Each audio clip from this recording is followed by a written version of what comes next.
Hi guys, welcome you all to my channel. I hope you all are doing great and I hope your preparation is on track. Okay guys. So guys, before we further proceed, I would like to introduce myself. I am XYZ. Okay. Well, I'm not gonna tell you my name because नाम में भाई रखा क्या है, ठीक है?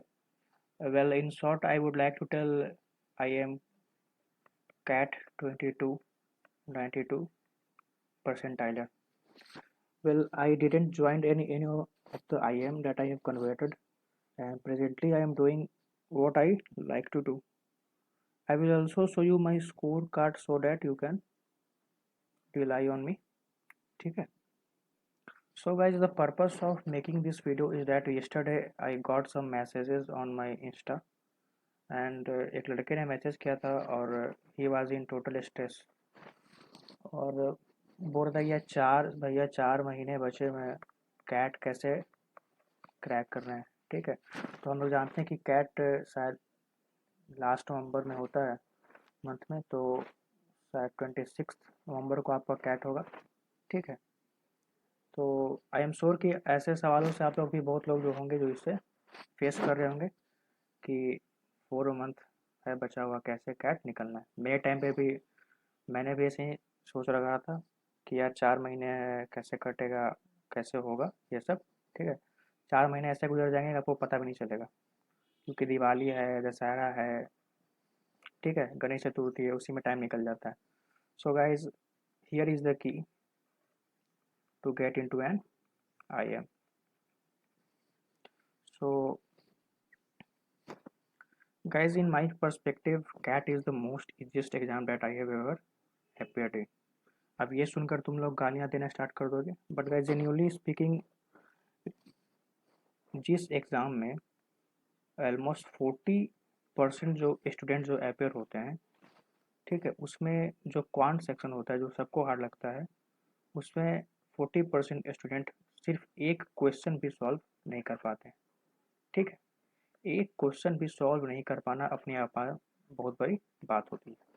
Okay, अब एक बात समझ लो कि जो एग्ज़ाम जितना हार्ड होगा वो एग्ज़ाम उतना ही इजी होगा क्रैक करने के लिए, ठीक है? तो मतलब भाई साहब ये समझ लो कि कैट इसी तरह का एग्ज़ाम है, एप्टीट्यूड एग्ज़ाम है, जो कि आपको हार्ड तो है लेकिन साथ ही साथ इजी टू क्रैक भी है, ठीक है? So the question arises how to crack CAT 2023।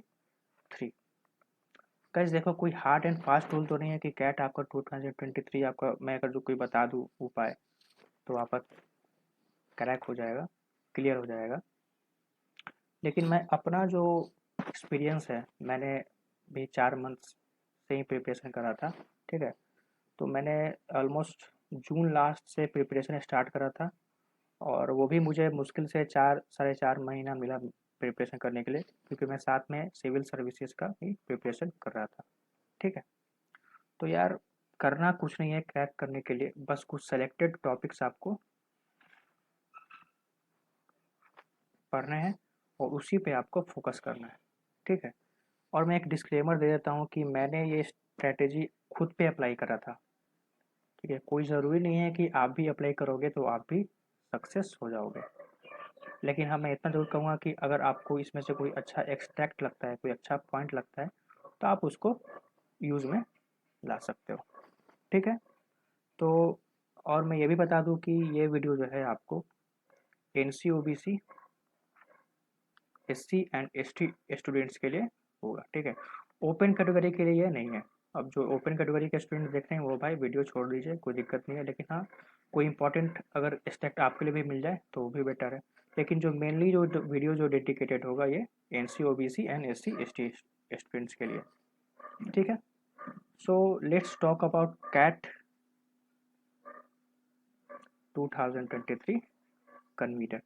तो गाइज आप लोगों को पता ही चल गया हो कि इस बार कैट 23 कौन ले रहा है। इस बार ले रहा है कैट लखनऊ, ठीक है? पिछले बार last time it was IM Bangalore, if I talk about myself, when I started the exam, मेरे को शुरू के 10 मिनट तो कुछ समझ में नहीं आया। मैं 10 मिनट बस क्वेश्चन फ्लिप करते रह गया कि भाई ये करूँ, ये करूँ, ये करूँ। बट लास्ट में लगा कि मतलब कि उस पर क्या हुआ था ना कि पैसेज तो इजी थे, डुएबल थे, लेकिन साथ साथ जो ऑप्शंस तो थे आपके, वो काफ़ी ज़्यादा ट्रिकी थे वो। ठीक है। तो मैं ये कहना चाहता हूँ कि आप कितना भी प्रिपरेशन कर लो, ओके, लेकिन जिस दिन आपका जो एग्ज़ाम है, आपका उस दिन सिचुएशंस क्या होंगे आपके, ठीक है, साथ ही साथ फ्रेम ऑफ योर माइंड कैसा होगा, और भी बहुत सारी जो चीज़ें हैं, सर्कमस्टांसेस आपके सामने आ सकती हैं। सो उस पॉइंट पे आपको काफ़ी ज़्यादा स्ट्रांग होना पड़ेगा। ठीक है। साथ ही साथ क्रैक करने के लिए आपको और क्या चाहिए, आपको अटेंशन चाहिए, अटेंटिव होना चाहिए, साथ ही साथ फोकस होना चाहिए, और स्ट्रांग तो आपको होना ही चाहिए। ठीक है, ये 3 चीज़ बहुत ज़्यादा ज़रूरी है, क्योंकि अब तो भाई महीना भी 4 ही महीना बचा हुआ है। ठीक। तो गाइज़ मैं फर्दर चलिए वीडियो पे आता हूँ। तो मेनली जो होते हैं 3 सेक्शंस होते हैं। ठीक है। पिछले बार टोटल कितने क्वेश्चन आए थे? टोटल आपको 66 क्वेश्चन आए थे, और इस बार भी more of the same 66 question ही रहेंगे। ठीक। 3 सेक्शन है VARC, ठीक है, second DILR, and third quant. क्वांटी में सब कुछ ज़्यादा दिक्कत होती है, लेकिन सबसे टफ तो होता है वो DILR होता है। VARC में आपको पिछले बार 24 क्वेश्चन आए थे, DILR में 20 क्वेश्चन, और क्वांट में 22 क्वेश्चन। ओके। तो टोटल आपका कितना हो जाता है? 66 क्वेश्चन।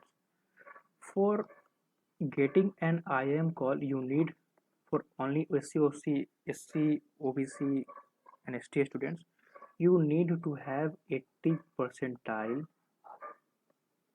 minimum।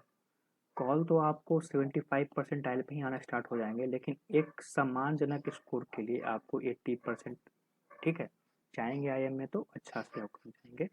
80 परसेंटाइल आपको आना ही चाहिए। और 80 परसेंटाइल जो कैट 22 में हुआ था, जानते कितने स्कोर पे हुआ था? मात्र 35। ठीक है, मतलब मिनिमम आपको 14 क्वेश्चंस राइट। ठीक है, 12 क्वेश्चन सही करो, IIM का कॉल आ जाएगा आपका। ठीक है। तो हम लोग इस अलग अलग सेक्शन पे सबसे पहले बात करते हैं VARC। ओके। VARC में टोटल क्वेश्चन 24। ठीक है, let me check my ink first. Okay. तो गाइज इस सेक्शन में इट्स ऑल अबाउट रीडिंग। जितना पढ़ सकते हो उतना पढ़ो। ठीक है। और ज़्यादा कुछ करना नहीं है इसमें अभी, क्योंकि अभी तो टाइम बचा भी नहीं है। तो A1 ऐसे अगर आपको इजी लग रहा है और समझ में आ रहा है तो पढ़ना कंटिन्यू रखना। ठीक है। बस हवाबाजी नहीं करना है कि भाई मेरे को कैट देना है तो मैं बस टाइम पास करने के लिए A1 पढ़े जा रहा हूँ घंटा, लेकिन समझ में कुछ आ रहा ही नहीं है। ठीक है। साथ ही साथ उसका आपको क्या करना है कि मॉक टेस्ट देना। Mock test at least 2 mock test तो आपको पर वीक देना ही पड़ेगा। ठीक है। फिर उसके बाद अगर बात करें तो सेक्शनल देना, सेक्शनल मॉक टेस्ट ही देना, क्योंकि फुल लेंथ टेस्ट देते हैं बच्चे तो उनका जो कॉन्फिडेंस है ना वो काफ़ी ज़्यादा डाउन हो जाता है। अगर कॉन्फिडेंस अगर बूस्ट अप करना है तो हमेशा आपको सेक्शनल मॉक टेस्ट ही देना, फुल लेंथ मत देना, फुल लेंथ अवॉइड करना। और सबसे मेन इम्पॉर्टेंट है कि आपको न्यूज़पेपर पढ़ो यार। ठीक है। अगर A1 नहीं समझ में आ रहा है, A1 अगर आपको समझ में नहीं आ रहा है तो न्यूज़पेपर पढ़ो। और कोई ज़रूरी नहीं है कि आपको द गार्जियन ही पढ़ना पड़े। द गार्जियन पढ़ने की ज़रूरत है भी नहीं, बस एक हैबिट डाल लो कि हाँ आप हिंदू पढ़ सके हो तो हिंदू पढ़ो, नहीं तो ईजी हो जाता है इंडियन एक्सप्रेस। ठीक है। इंडियन एक्सप्रेस पढ़ना स्टार्ट करो। कोई जरूरी नहीं कि आर्टिकल नहीं पढ़ना है, कुछ भी पढ़ लेना। नॉवेल हो सकता है तो नॉवेल पढ़ो, फिक्शनल नॉन फिक्शनल कुछ भी पढ़ो, लेकिन पढ़ो। फिक्शनल या नॉन फिक्शनल जो भी है वो पढ़ो, बस पढ़ना। Reading is must. ठीक है। रीडिंग तो आपको करना ही पड़ेगा। ओके, रीडिंग नहीं करोगे, CAT is VARC is all about reading. Okay, कोई ग्रामर वगैरह नहीं आता है भाई, कोई ग्रामर नहीं आता है। ठीक है, जितना पढ़ोगे उतना सही होगा। कम से कम आपको हैबिट तो लगाना ही है पढ़ने के लिए, ताकि जो एग्जाम में आपको 40 मिनट मिले उसमें आपको बोर्डन फील ना हो। लड़के बोर हो जाते हैं पढ़ते पढ़ते, लोग लंबा लंबा पैराग्राफ देता है, लंबा लंबा तो 1-2 पैराग्राफ रहता है, लेकिन बाकी सब डुएबल होते हैं। तो और VARC के लिए आपको इसमें एक और आता है, VARC में रीडिंग कंप्रहेंशन के साथ साथ पैराजम्बल्स, ठीक है, समरी और ऑड वन आउट। तो टोटल अगर हम लोग देख लें कि VARC में अगर हमारे पास 24 क्वेश्चन आ रहे हैं, तो हम लोग मिनिमम कितना क्वेश्चन करें कि सेक्शनल कटअप भी हमारा क्लियर हो जाए और अच्छा परसेंटाइल भी आ जाए। ठीक है, तो बाबू आपको 24 में से 8 क्वेश्चंस तो आपको राइट करने ही पड़ेंगे, किसी भी तरह करो लेकिन करो। अब ये 8 क्वेश्चन कैसे राइट करोगे मैं बताता हूँ। देखो, जो मैंने खुद के ऊपर अप्लाई करा था वो देखो, पैरा समरी में से एक पैरा समरी पक्का इजी आएगा, एक इजी आएगा। ठीक है, अगर आपसे जो भी जितना नंबर ऑफ दिया हुआ है 2 क्वेश्चन आ रहा है तो दोनों सही हो जाए तो भी बहुत अच्छा। ठीक है, ऑड वन आउट में जो भी रहता है शायद 2 क्वेश्चन होता है तो दोनों का दोनों इजी ही होता है, आप इजीली इसको निकाल सकते हो। तो टोटल कितना हो गया, 2 1 3 क्वेश्चन आपके पास इधर आ गया। पैराजम्बल्स में एक क्वेश्चन निकालो आप, मिनिमम की बात कर रहा हूँ। ठीक है, तो 3 1 4 क्वेश्चन हो गया। अब बचा आरसी। आरसी में आपको किसी भी तरह 4 पैराग्राफ में से 4 क्वेश्चन में से आपको 4 क्वेश्चन राइट करने ही हैं, किसी भी तरह करो। कोई ज़रूरी नहीं है कि एक ही जो आरसी दिया हुआ है उसी का 4 क्वेश्चन करेक्ट करना है, ऐसा कुछ नहीं है। 4 मान लो कि आरसी है तो आप चारों आरसी में से एक एक क्वेश्चन करेक्ट कर सकते हो। हाँ, बात आई अगर टाइमिंग की, तो भाई वो आपको मैनेज करना पड़ेगा। मैंने क्या करा था, आरसी का मेरे पास 4 आरसी था, जिसमें से कि मेरे को 3 डुएबल लग रहा था, 3 मेरे को समझ में आ रहा था कि हाँ 3 सब कुछ ना कुछ सॉल्व हो जाएगा, लेकिन एक मेरे को समझ में नहीं आ रहा था। तो मैंने क्या करा, तीनों आरसी में से इजी इजी क्वेश्चन पहले पिकअप करे और उसको सेलेक्ट करा और उस पर अमल करा, तो मैंने 4 क्वेश्चन वहाँ से निकाला। ठीक, तो कितना हो गया, 4 और 4 4 + 4 = 8 क्वेश्चन आपको यहाँ पे निकल जाता। ठीक है, तो VARC आपका सेक्शनल कटअप भी क्लियर हो गया और अच्छा परसेंटाइल भी आ जाएगा 8 क्वेश्चन पे। आपको भाई पूरा टॉप नहीं करना है, आपको बस IIM का कॉल आना है। ठीक है, क्योंकि महीना बचा है बस 4 ही महीना। तो VARC का हो गया, आपको 8 क्वेश्चन निकल गया। अब आके चलते हैं LRDI पे। LRDI is the most toughest, ठीक है, हम सभी को पता है सबसे टफ सेक्शन जो है यही है।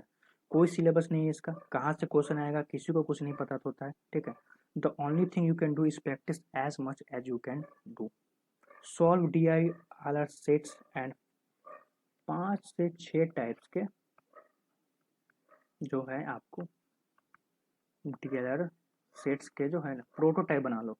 ठीक है, उसके प्रोटोटाइप बना के उसी के बेसिस पे, उसी के बेस पे क्वेश्चन आप सॉल्व करते जाओ। ठीक है, सॉल्व करोगे कम से कम एटलीस्ट आपका कॉन्फिडेंस जो है ना वो आपका हमेशा हाई रहना चाहिए, क्योंकि क्वेश्चन आपको हमेशा वहाँ पर डिफरेंट देखने को मिल ही जाता है। हम लोग के टाइम रूट से नेटवर्क आ गया था। ठीक है, मैं रूट से नेटवर्क पढ़ के गया नहीं था, लेकिन मेरे को बाकी सब जो आया था ना वेन डायग्राम वगैरह तो मेरे को टफ लग रहा था, लेकिन रूट्स एंड नेटवर्क मेरे को इजी लगा तो मैंने वही सॉल्व करा था। ठीक है, इसमें DLR का टॉपिक जो बताता हूँ मैं, DLR क्रैक करने के लिए कोई हार्ड एंड फास्ट रूल नहीं है भाई, बस प्रैक्टिस प्रैक्टिस और प्रैक्टिस ही करना पड़ेगा आपको। प्रैक्टिस जो मिनिमम टाइम आप कर सकते हो, इन्फिनिटी कर सकते हो, जितना कर सकते हो उतना करो। ठीक है, टॉपिक्स में आपको ग्राफ्स, ठीक है, पाई चार्ट, इस बार पाई चार्ट और ग्राफ्स आने की चांस है, क्योंकि जो कन्वीनर है ना वो कभी अच्छे खासे वो एनालिस्ट टाइप के हैं वो। ठीक, तो लाइन ग्राफ्स, ओके, और वेन डायग्राम तो हमेशा आता ही है। लेकिन वेन डायग्राम मेरे को समझ में आता नहीं, इसलिए हम वेन डायग्राम पढ़े भी नहीं आज तक। ओके, साथ ही साथ अरेंजमेंट्स,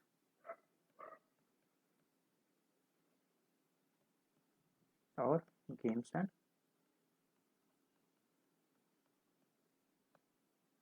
देखिए games and tournament is like the most, मतलब कि इम्पॉर्टेंट होता है, most important topic for CAT DIR section के लिए।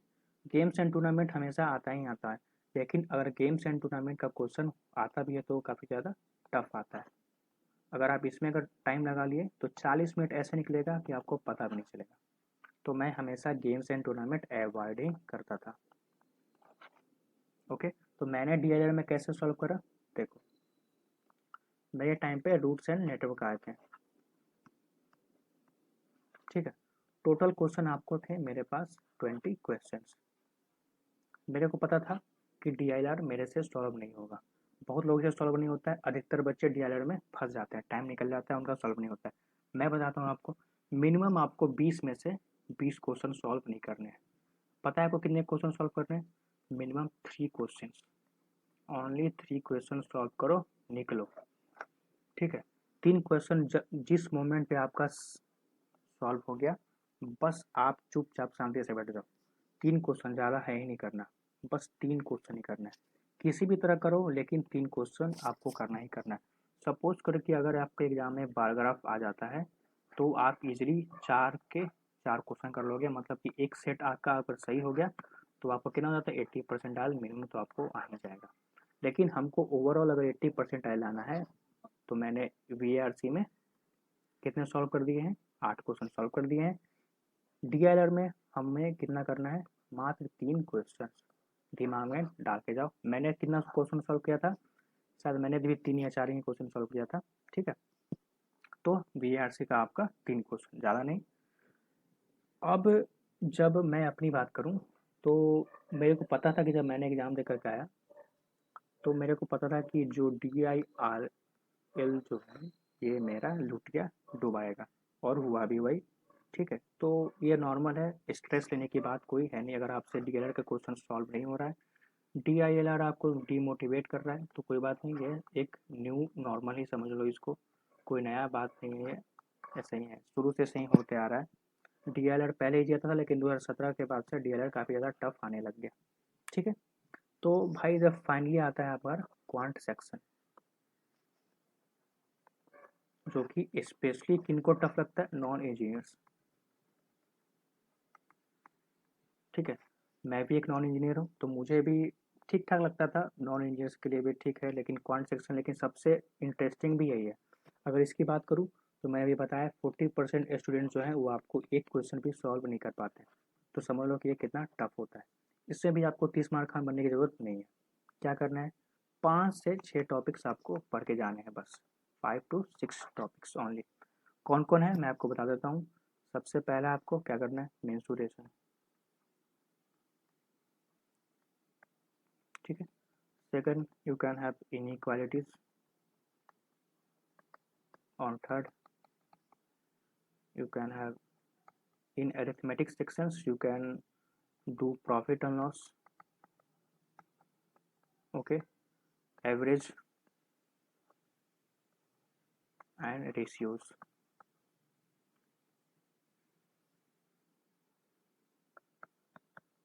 Fourth you can do trigonometry and functions. बहुत लोगों को लगेगा कि ट्रिग्नोमेट्री हमसे नहीं हो रहा है, फंक्शन हमसे नहीं हो रहा है, लेकिन आपको मैं बता दूं फंक्शन से एक क्वेश्चन आपको हमेशा इजी आएगा, ठीक है। एक क्वेश्चन आप इजीली निकाल सकते हो, क्वेश्चन बहुत ईजी आता है, वैल्यू निकालने के लिए आता है। f(x) अगर आपका y है, अगर g(x) अगर आपका z है, तो भाई आपको क्या निकालना है, ये आपको f(x) ये आपको निकालना है ऐसे f करके ऐसे ऐसे आपको वैल्यू निकालने का देगा, बहुत ईजी होता है। फंक्शन का पे क्वेश्चन आपको इजीली निकाल सकते हो, you can easily get one question right. On fifth you can have logarithm, logarithm से हमेशा एक क्वेश्चन इजी आता है, ठीक है। Next you can have triangles, most likely topics for CAT. Triangles से 3 से 4 क्वेश्चन, 2 से 3 क्वेश्चन आपको हमेशा देखने को मिल जाएंगे। ठीक है, और लास्ट जो है आपका पॉलीगॉन्स। आप नोटिस करोगे कि मैं ज़्यादा ज्योमेट्री पे फोकस कर रहा हूँ, ठीक है, और अलजेब्रा वगैरह पे मैं ज़्यादा फोकस नहीं कर रहा हूँ। हाँ, मैं क्योंकि नॉन इंजीनियर्स के लिए तो भाई अलजेब्रा मेरे को तो वेरिएबल समझ में नहीं आता है, इसलिए मैं ज़्यादा मेंसुरेशन ईजी लगता था मेरे को, इनइक्वालिटीज़ मेरे को इंटरेस्टिंग लगता था, इसलिए मैंने इनइक्वालिटीज़ मैंने करा था। प्रॉफिट लॉस एवरेज रेशियो इसलिए मैंने पढ़ा क्योंकि इसका यूज आ जाता है कहीं ना कहीं। ट्रिग्नोमेट्री में मैंने फंक्शन पढ़ा था, तो एक क्वेश्चन मैंने वहाँ से निकाला। लॉगरिदम भी ईजी आता है, कभी कभी टफ भी पूछ देता है, तो सो इसमें आप चांस ले सकते भी हो, नहीं भी ले सकते हो। क्वेश्चन तो ईजी आता है लेकिन काफ़ी ज़्यादा ट्रिक आ जाता है। अगर आपको मैथमेटिकल बेंट ऑफ माइंड है तो आप ये लॉगरिदम इजीली सॉल्व कर सकते हो। ट्राइंगल्स ईजी आता है, 4 5 10 15 जो थ्योरम है वही आपको सॉल्व करना है। पॉलीगॉन्स आप 4 5 में फार्मूला है, 4 से 5 फार्मूला है, वही आपको पढ़ना है, निकाल लेना है। ठीक है, तो अगर क्वांट सेक्शन की बात करें तो आपको टोटल कितने क्वेश्चंस निकालने हैं? मिनिमम आपको 5 क्वेश्चंस निकालने हैं। ठीक है, तो मैं पक्का श्योर कर सकता हूँ कि भाई mensuration, inequalities, profit loss, trigonometry, function, logarithm, triangles, polygon पढ़ के आप मिनिमम 5 क्वेश्चन तो निकाल ही सकते हो। You can avoid algebra. अगर आपका अलजेब्रा अच्छा है तो आप पढ़ सकते हो। एरिथमेटिक तो आपको पढ़ना ही पड़ेगा क्योंकि मैक्सिमम वेटेज आपका वही होता है।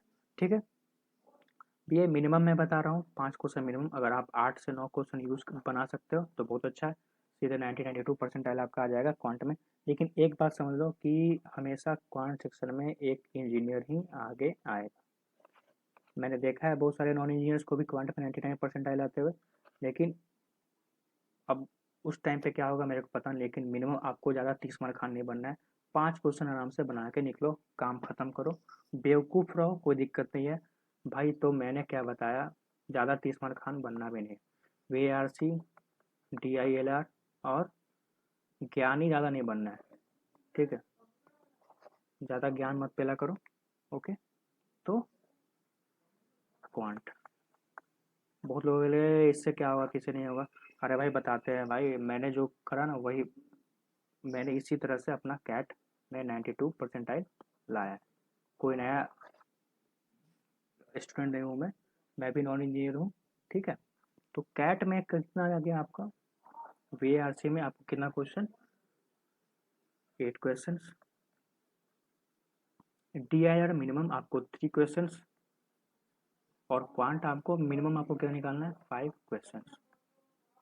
ठीक है, तो ये टोटल कितने आते हैं, टोटल आपको 16 क्वेश्चन राइट। ठीक है, ये आपको स्कोर कहाँ पहुँचाता है, 48 मार्क्स पे।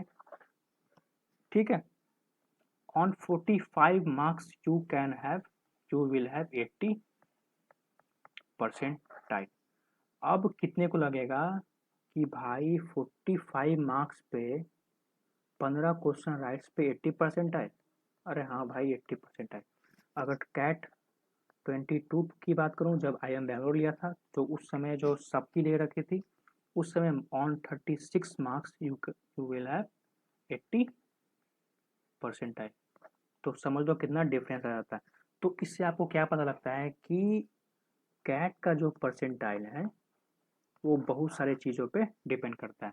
पेपर सेटर कौन होता है, मतलब कि पेपर सेटर का जो मतलब सॉरी पेपर सेटर पे तो डिपेंड पक्का नहीं करता है, पेपर डिफिकल्टी पे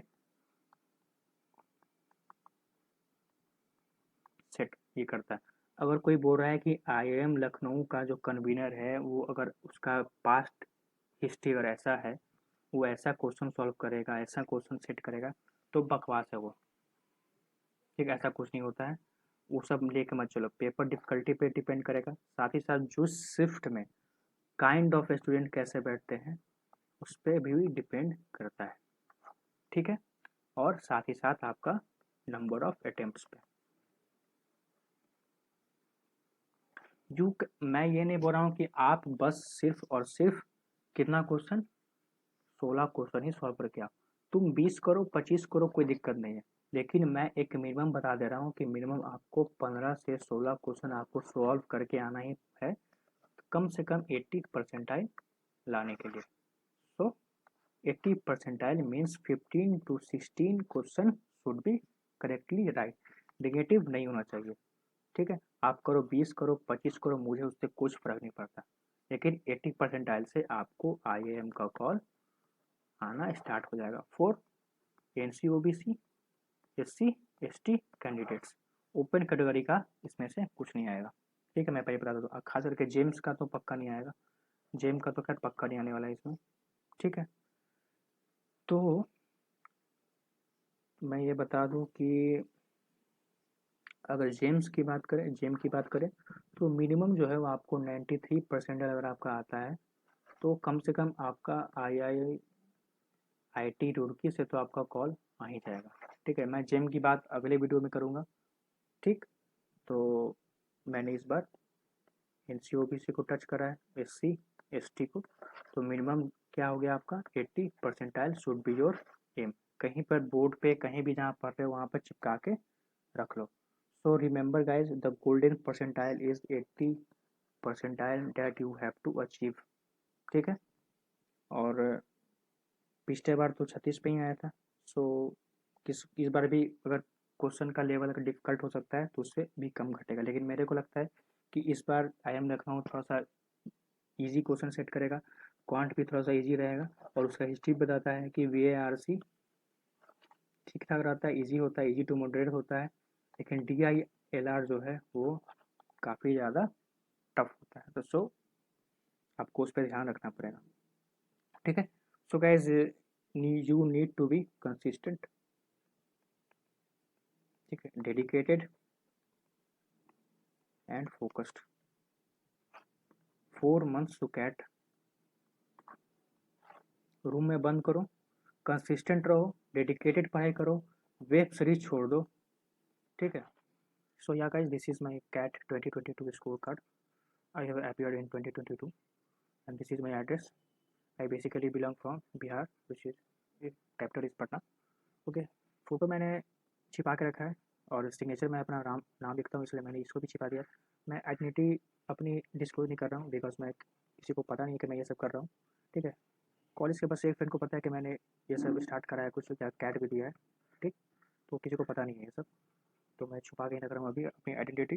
जब टाइम आएगा तो मैं डिस्क्लोज करूँगा। So this is my score and I have scored in VARC 29, DILR 12, which was very less, or quantum 28.88, which adds up to 69.98, which was 92.66 percentile. 69 पे इस बार 92 परसेंटाइल आ गया बिकॉज IIM बैंगलोर से पेपर सेटर था, paper काफ़ी tough था। ठीक है, और एक्चुअली जेन्युइनली अगर देखा जाए तो 70 मार्क्स पे 90 परसेंटाइल आ ही जाता है, तो यही है स्टोरी अभी तक का। और मैं इसलिए आपको शो कर रहा हूँ, मैं कोई फ्लेक्स नहीं कर रहा हूँ। ठीक है, मैं ये दिखाने की कोशिश कर रहा हूँ कि आप मुझ पर रिलाई कर सके ताकि भरोसा हो सके आपको। ठीक है, मैं हवाबाजी नहीं कर रहा हूँ, ये मैंने ऐसे ही अपने प्रिपरेशन को सेव करा था और मुझे ये 92.66 परसेंटाइल आया था। मुझे बन चाहा कॉलेज में, जो कॉलेज ड्रीम कॉलेज था वो मुझे नहीं मिला, इसलिए मैंने ज्वाइन नहीं करा। ठीक है, so that's the whole story guys. So let's jump to the video. चलो ठीक है, तो IIM आपका एम होना चाहिए। अब पहले सबसे पहले कॉल ला के दो भाई, उसके बाद जब इंटरव्यू होगा वो बात की बात देखा जाएंगे, पहले कॉल तो ला के दे दो यार।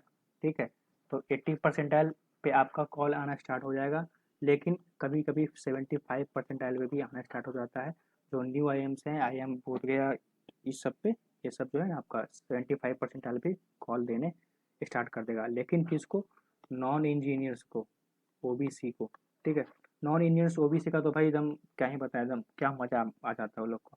ठीक है, तो मैं क्विकली इस सेशन को रैप अप करूँगा, लेकिन एक कोट आपको बताऊँगा। जब नेताजी सुभाष चंद्र डिक्लेयर्ड डेथ, तो गांधी जी ने उनके बारे में एक लाइन कहा था। क्या कहा था कि Gandhi ji said, he aimed high and failed but who has not failed. Gandhi ji ने कहा, he aimed high and failed but who has not failed.